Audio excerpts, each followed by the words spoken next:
A millionaire's daughter never spoke until he saw the nanny singing with her. Before this story begins, tell me in the comments, have you ever been completely underestimated because of how you look?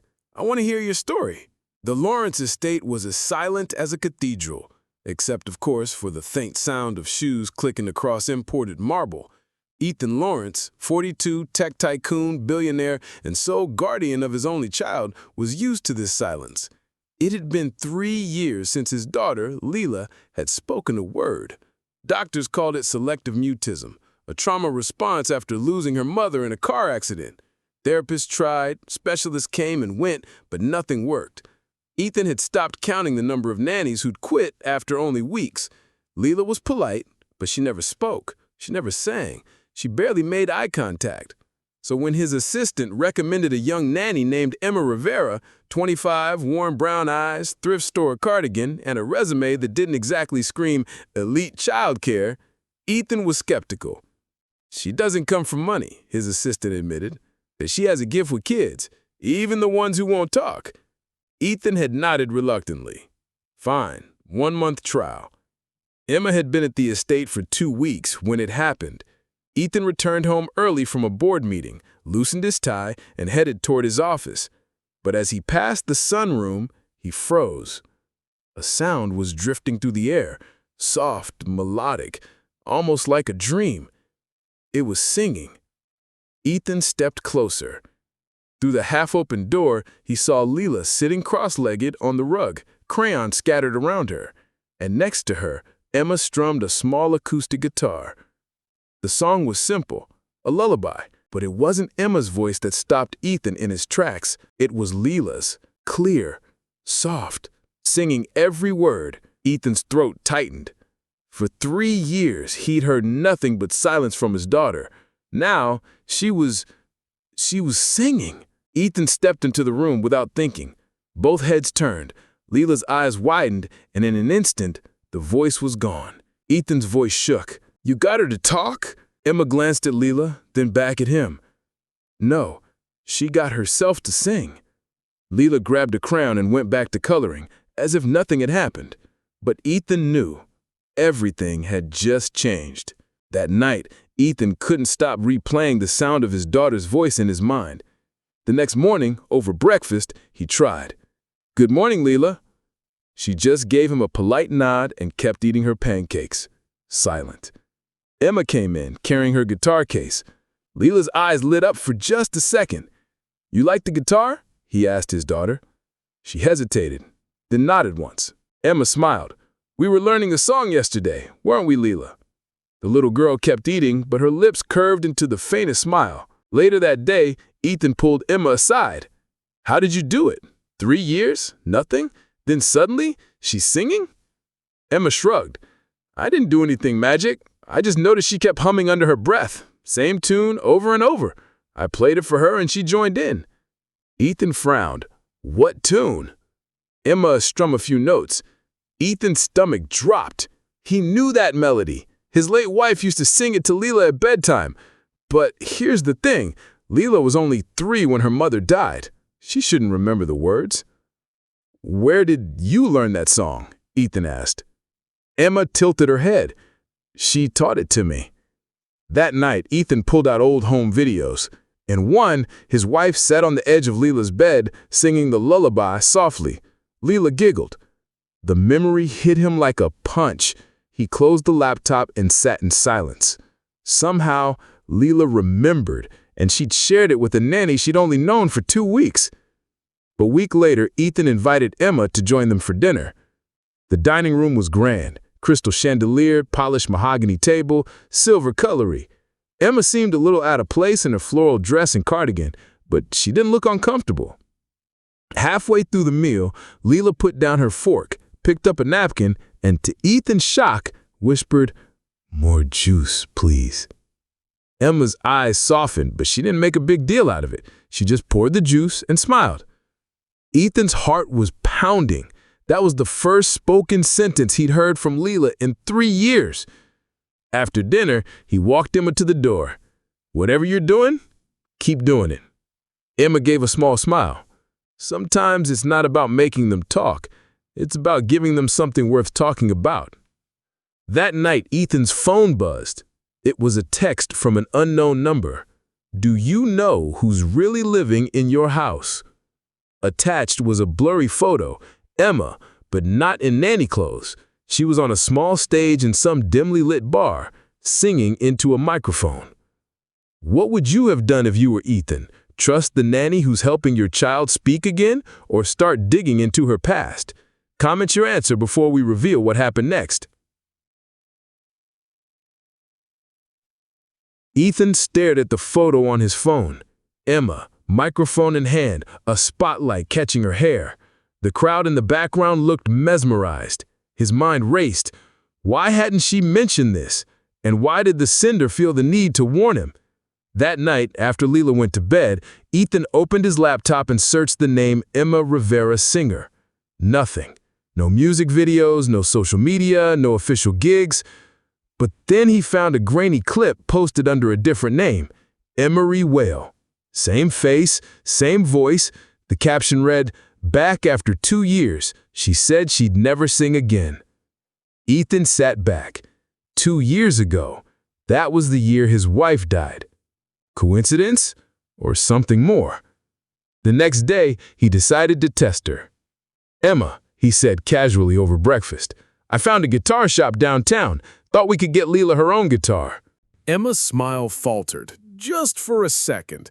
That's generous, but let's see if she really wants to keep playing first.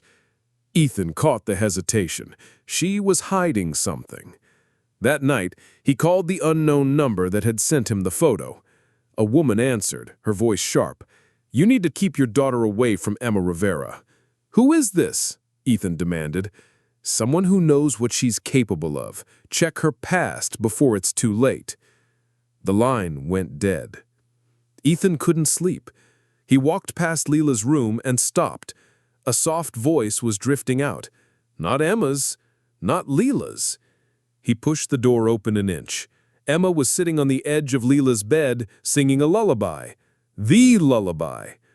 Lila's eyes were half closed, clinging to every word. Ethan stepped inside. "Where did you learn that song?" Emma's eyes widened. "It's just something Lila hums sometimes." "No, that song, my wife wrote it. She never recorded it, only Lila and I knew it." Emma was silent. Then, slowly, "Your wife didn't just sing it to Lila, she sang it to me." Ethan's breath caught. "What are you talking about?" Emma took a deep breath. "I knew your wife before she died. I didn't come here by accident." The next morning, Ethan confronted her in the kitchen. "You said you didn't come here by accident. Explain." Emma set down her coffee. 2 years ago, I was in a car accident. Your wife pulled me out before the paramedics came. She got hurt in the process. I never saw her again until I read the news." Ethan's heart pounded. "So you became a nanny for my daughter because I made her a promise that night. She told me if anything ever happened to her, I'd look after Lila. I didn't know how until I saw your job posting." Ethan didn't know what to say. The walls he built around himself began to crack. But just as he was starting to believe her, his phone buzzed again. A new message from the same unknown number. "She's lying. She's the reason your wife died." Ethan stared at the message again. "She's lying. She's the reason your wife died." His chest tightened. Every instinct screamed to demand the truth from Emma right now. But Lila's laughter floated in from the living room, and he didn't want his daughter to hear any of this. Instead, he pocketed his phone and watched Emma closely all day. She played with Lila, read her a story, even cooked dinner. But every now and then, her smile would fade, like she was somewhere else entirely. That night, when Lila was asleep, Ethan quietly stepped into Emma's guest room. He didn't know what he was looking for until he found it. A small, leather-bound notebook with the initials H.C. Hannah Carter. His wife's maiden name. Ethan sat on the edge of his bed, flipping through the pages.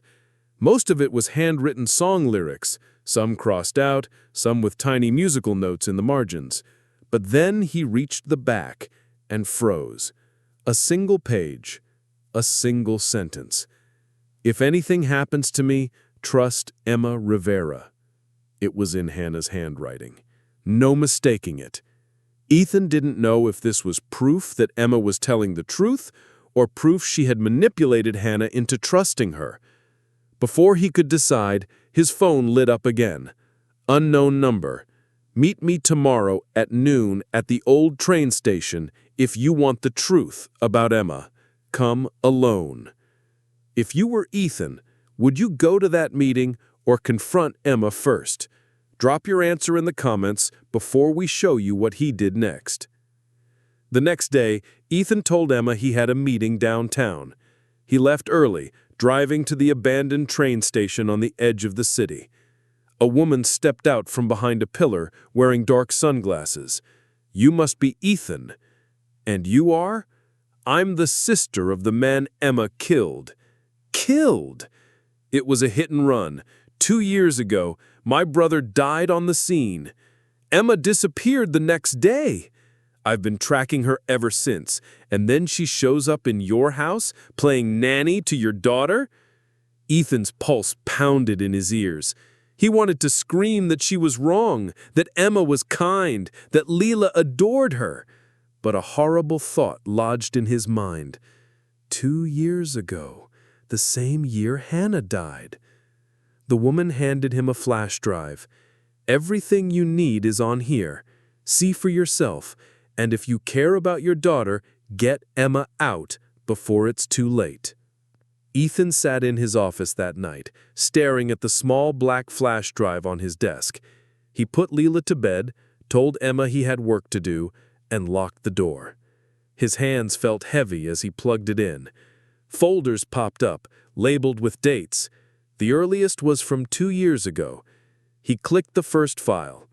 Grainy security footage filled the screen. A crosswalk at night. A car sped through, striking a man before disappearing into the dark. The footage froze on a blurry still. The driver's side window was down just enough to show a woman's profile. It looked like Emma. Same dark hair, same jawline. My heart sank. He clicked the next file.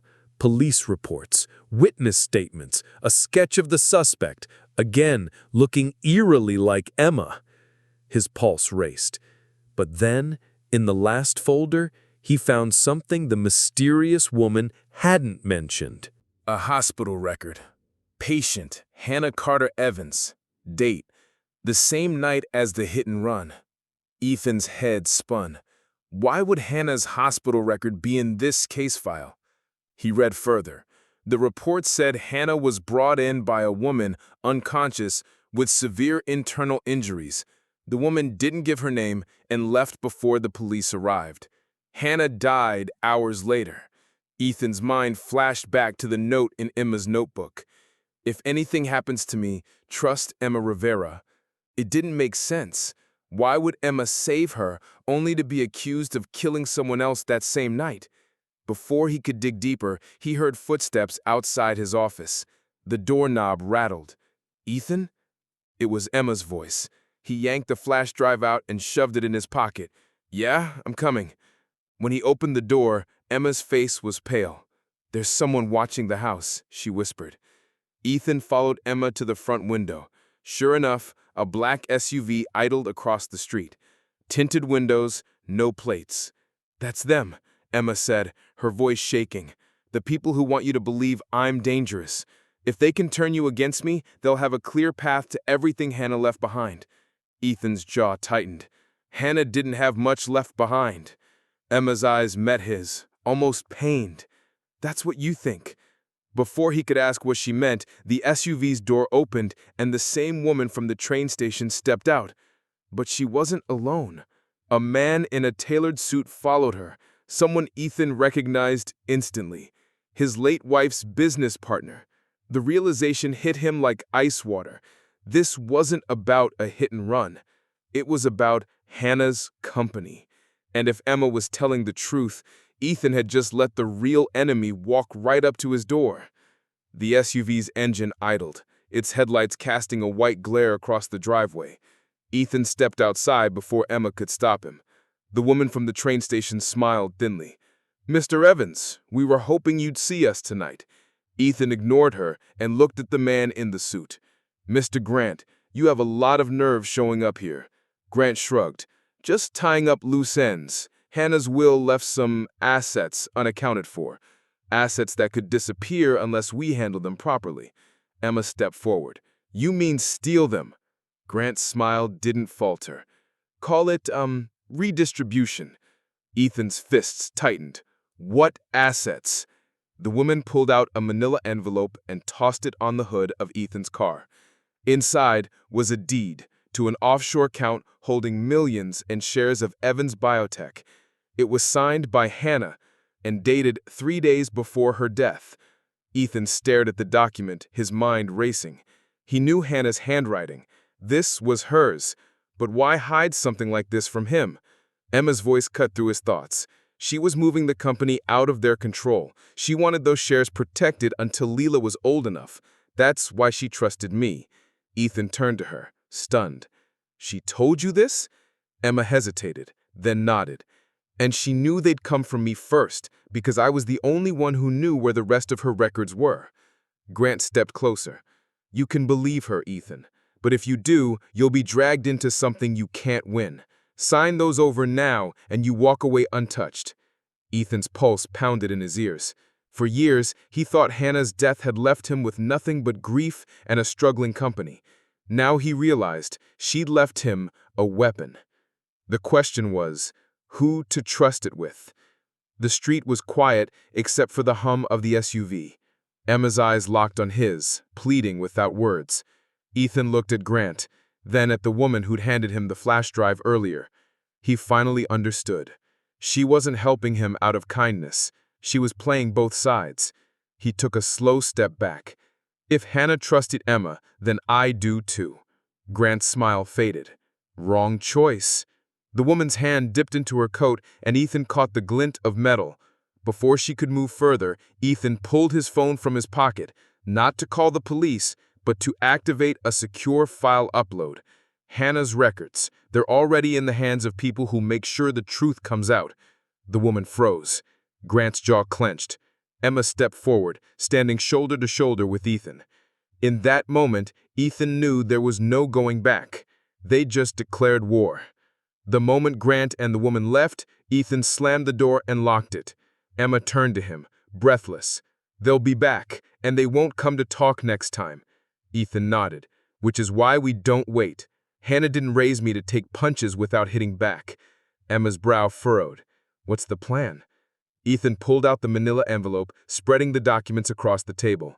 "These aren't just stock certificates. They're tied to shell companies Hannah set up years ago. I think she left a trail, and if we can follow it, we can prove everything Grant's been hiding." Emma studied him for a long moment. "You're not just talking about protecting the shares, are you?" "No," Ethan said. "I'm talking about taking the entire operation apart."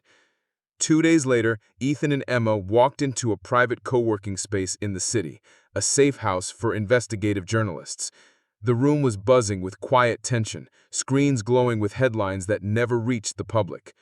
A woman in a navy blazer approached. "You must be Ethan. Hannah spoke about you."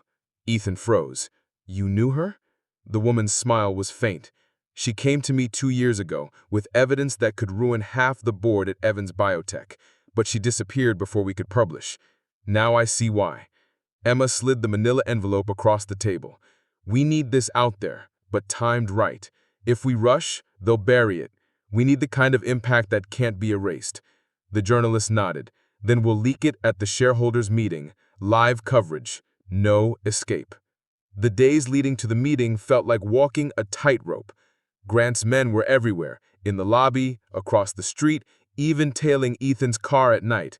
But they never made a move. They were waiting, just like he was. On the morning of the meeting, Emma handed Ethan a flash drive. "This is everything. Hannah's original recordings, contracts, the transfer agreements. Once this goes live, there's no turning back. Ethan slipped it into his jacket. Are you ready? Emma's eyes hardened. I was ready the moment they told me to hand over Leela's future. As they walked into the towering glass building, Ethan could feel every eye on them. Grant was waiting in the boardroom, his smile sharp. Welcome, Ethan. Let's talk business. Ethan smiled back because for the first time, the game wasn't his to lose.